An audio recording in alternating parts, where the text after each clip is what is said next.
Making the sign of the cross is a right. Processing towards the altar is a right. Then sumana na ko ang opening rite. Ato bisa, kababang kanini. Kababang ko nanini, no? The opening rite helps the faithful on the assembly to gather together. Napagani ang rite sa mga kaso sa mga simbahan, welcoming people to the church. Ako, magkakaroon ko Sunday, magkalimutan ko kung ilan ka mga tao dito sa gawas. Sagot ko ni people are gathering together. Maybe for the first time, abot ko sa katao. Wala na, welcome po. Ako, kaya ko lang pag-ibig.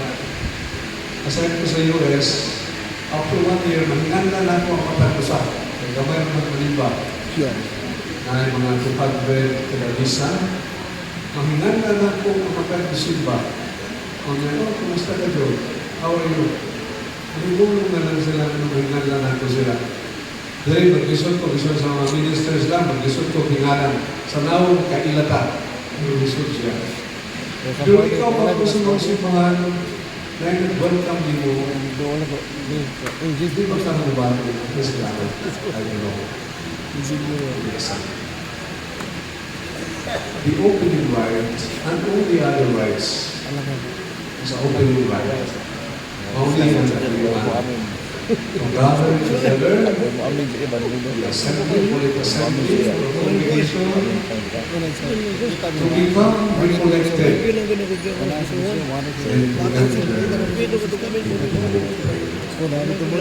On an opening rite, weekend, with a collect. Terus guys, bisa balik-balik sa collect. Usay nila sa magsugod sa iyang wali. Kaya naman ang nag-dispose na ito, unsay atong ipaabot sa umaabot ng mga dapat mo sa atong pagsaulo, iyanan Dominguha, iyanan Isaha. The opening prayer. Kaya siya, unta, kiling, let us help others to gather, to welcome. Nang mga ang tayo, mag-welcome at sa mga tao, importante mo na sa tayo. Kunya, being recollected, kung sa mga tao na dispose, we enter into the opening prayer of the Mass. So ay mga ang Father na ng prayer, the priest is praying for you and with you. Siya lang yung basa. Magkapiling mo basa natin pero that is our prayer. Na ato itulong ang atong pagpaminaw na anong doon sa opening prayer sa misa. Opening rite. Daghan ng rites kabalong mo na, no? Procession is a little rite. Importante, pagpanuros, ibig ng kiri, pangayon kasayo, pag-ila sa atong pagtunong sa sala, panglabaw sa kanang pagsanyaw sa kanuoy sa Diyos. Kanang kiri is not to put us down by remembering our sins. That's part. Pero kanang kiri is a proclamation of the mercy of God. Kanang ang sentro ni anak na ilata sa atong pagkamagsasala, inuo, kaluy kami, Kristo kaluy kami, pero ang sentro ni anak, pagsanyaw sa kaluoy pagkamaluloy ko sa Diyos. It's a proclamation of the mercy of God. More than the confession of my sin, importante siya na imo na ito at pagkamagsasala at ibanan sa Diyos. Tuyuan ni anak to dispose us into prayer, and we are reminded of the mercy of God as we enter into the holy sacrifice of us. Just one emphasis.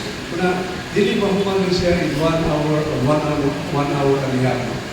Kuna ayaw ko na kabalo na may anak na nakatulog na may anak na ito. Dili yun, maski pa kung saan natin. Kung saan ang ganyan ang kabay sa opening rite. Huwag ita sa sunod. Huwag naman siya. a diagram to express the movement of this life. So, naman tayo pabili ng kamay na drawing sa inyo ha. All ang opening life. Simple tayo, gathering together, becoming recollected, entering into prayer. Ang katuyuan sa opening life to dispose us to enter into prayer. Ngayon tayo kabahin. Sige na. Halika sa liturgy of the word. Doctors, educators, gospel readers, tanawa ko yung liturgy of the word. Capture na po. Pinagi na yung pinakapulo. It is a dialogue between God who speaks to His people.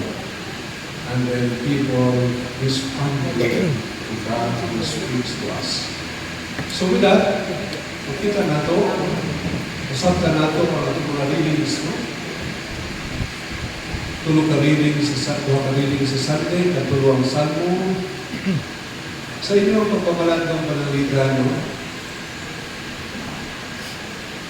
Kung hanas ka sa atong salamat, mahanas ka sa atong mga lihok, is good.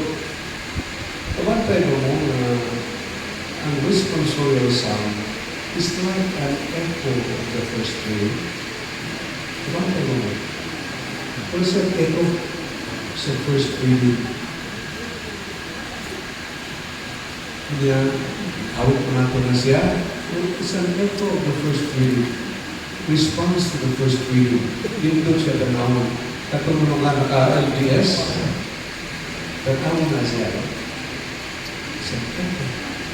God is speaking to us through the written words. Kung hindi sa parin, kabahin, sa istorya sa Ginoo sa iyang katawan. Pero hopefully, ang dialogue should happen during this liturgy of the Lord. Kailangan tayo mga tuba sa mga pagbasa na atay atong bahin. Kung di ka magtagad sa mga tuba, wala'y dialogue na nahitabo tayo sa Diyos o sa iyo. Pero kung dialogue siya, na-exchanges of answers. The Lord will salamat sa Diyos. Also with you. Dialogue siya. This is the word of the Lord. Thanks be to God. Dialogue ta. Hindi mo nang istorya mo na nindot. Daghan tayo maayong mabasa sa kapital. No doubt about that. Bisa na natin mga bako, nindot ang basa. Never forget this aspect. God is dialoguing with His people. Allow them to respond para ang dialogue ang kita mo. Dapat na tayo kabahin ang atong mga papil diha sa atong Eucharistia. Sige ba? Anong kong daya illustration sa liturgy of the word. Ilong O, istorya, tawag sa iyang katawhan, na malandong kita, ang wali sa pari, kabahin sa pamalandong, kunya, itubar ang katawan. So that is the liturgy of the word.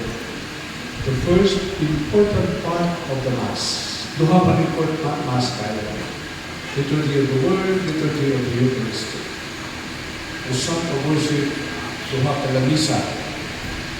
Kami ka lamisa.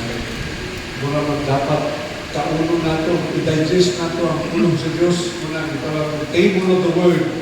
Kauno na to, ang tulong sa Diyos, i-digest na to, ang mahimong kabahin, kaya sa atong pagpaminaw. Muna, kung na siya sa liturgy of the Cristo, ikaw na to, ang lawas ng Cristo, mas Jesus na mahimong kabahin sa atong. Kung shortcut, gamay na pagpapilin sa atong unang-unang.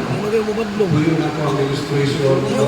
Isang malimutan ninyo ang ganang sundi, pagpapilin ng pinaka-illustration, mga movements na nitabo, kaya sa ato ang simba kung sa Eucharistia.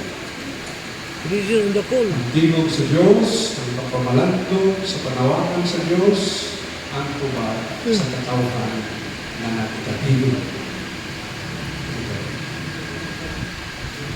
Ang sa sunod. Ito ang gingon ganina, second part, important tayo, liturgy of the Eucharist, no? Table of the Eucharist. Itong gingon, ito Papa, no? Sa iyang sulat, no? Kung wala liturgiya, mga pasta usay gibuhat ni Jesus during the Last Supper. Wag man ka dito.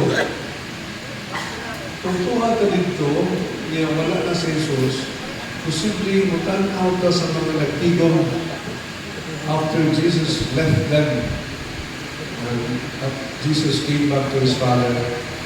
Mutanaw na ito.